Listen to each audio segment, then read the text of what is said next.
ദേശീയപാതയിൽ 6 വരി പാതയുടെ ഭാഗമായി കുറ്റിപ്പുറത്ത് നിർമ്മിച്ച പുതിയ റെയിൽവേ മേൽപ്പാലത്തിന്റെ കോമ്പോസിറ്റ് ഗർഡർ സ്ഥാപിക്കൽ തുടങ്ങി. ഹെയർബസ്റ്റ് ആകൃതിയിലുള്ള ഗർഡറുകൾ റെയിൽവേയിലെ മുതിർന്ന ഉദ്യോഗസ്ഥരുടെ മേൽനോട്ടത്തിലാണ് സ്ഥാപിക്കുന്നത്.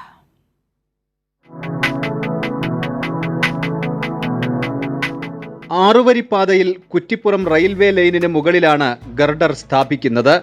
ഹൈഡ്രോളിക് ജാക്കി ഉപയോഗിച്ചുള്ള പ്രവൃത്തികൾ ആദ്യ ശ്രമത്തിൽ പരാജയപ്പെട്ടു. 3 മണിക്കൂർ 45 മിനിറ്റാണ് ഗർഡർ സ്ഥാപിക്കാൻ റെയിൽവേ കരാർ കമ്പനിക്ക് അനുവദിച്ചിരിക്കുന്നത്. പാലക്കാട് ഡിവിഷനിലെ ഉയർന്ന ഉദ്യോഗസ്ഥരും കരാർ കമ്പനിയുടെ പ്രധാന ഉദ്യോഗസ്ഥരും സ്ഥലത്ത് ക്യാമ്പ് ചെയ്യുന്നുണ്ട്. കോമ്പോസിറ്റ് ഗർഡറിന് 63.7 മീറ്റർ നീളവും 16 മീറ്റർ വീതിയുമാണുള്ളത്. റെയിൽവേ പാതയ്ക്ക് മുകളിൽ 7 മീറ്റർ ഉയരത്തിലാണ് ഹെയർ ബെൻഡ് ആകൃതിയിലുള്ള ഗർഡർ. നിർമ്മാണ പ്രവൃത്തികൾ 8 ട്രെയിനുകളുടെ സമയക്രമത്തെ ബാധിക്കും. റോഡ് ഗതാഗതത്തിനും നിയന്ത്രണം ഏർപ്പെടുത്തിയിട്ടുണ്ട്. കൈരളി ന്യൂസ്, മലപ്പുറം.